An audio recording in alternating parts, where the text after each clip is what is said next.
இந்த ஊர்ல ஒரு வித்தியாசமான ஆராய்ச்சி பண்றாங்க. அதுக்காக ஒரு குழந்தை பிறந்ததுமே அதே மாதிரி ஒரு குளோனிங்க ரெடி பண்றாங்க.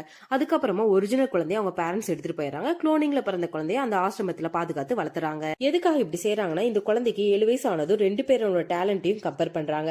அதுல எது ஸ்மார்ட்டாவும் ஸ்ட்ராங்காவும் இருக்குதோ அந்த குழந்தைய பேரண்ட்ஸ் எடுத்துட்டு போயிடுறாங்க. இன்னொரு குழந்தைய அந்த ஆசிரமத்துக்கு எடுத்துட்டு போயிடுறாங்க. இப்ப இந்த பையனோட பெர்ஃபார்மன்ஸ் ஸ்கூல்ல கம்மியா இருக்கு. ஆனா கூட படிக்கிற இன்னொரு பையனோட பெர்ஃபார்மன்ஸ் நல்லா இருக்கு. உடனே இந்த பையன் உன்னால மட்டும் எப்படி பண்ண முடியுது அப்படின்னு அந்த பையன் கிட்ட கேக்குறாங்க.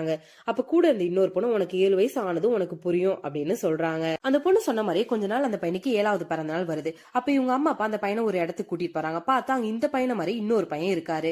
அதுக்கப்புறம் தான் 2 பேரோட டேலண்டையும் கம்பேர் பண்ணி பாக்குறாங்க. அதுல ஆசிரமத்தில் வளர்ந்த அந்த பையன் இந்த பையனை விட ஸ்மார்ட்டாவும் ஸ்ட்ராங்காவும் இருக்காங்க. அப்ப இந்த பையன் நம்ம அம்மா அப்பா நம்மளை விட்டு போக மாட்டாங்கன்னு நம்பிக்கையா இருக்காரு. பார்த்தா இந்த பையனை அவங்க கிட்ட இருந்து தள்ளி விட்டுட்டு அந்த குளோனிங் பையனை கூட்டிட்டு போறாங்க. இப்ப இந்த ஒரிஜினல் பையனை அந்த ஆசிரமத்து வண்டியில ஏத்துறாங்க. அதுக்கப்புறம் தான் தெரியுது இந்த பையனை மாதிரி இன்னும் நிறைய குழந்தைங்க அந்த வண்டியில இருக்காங்க.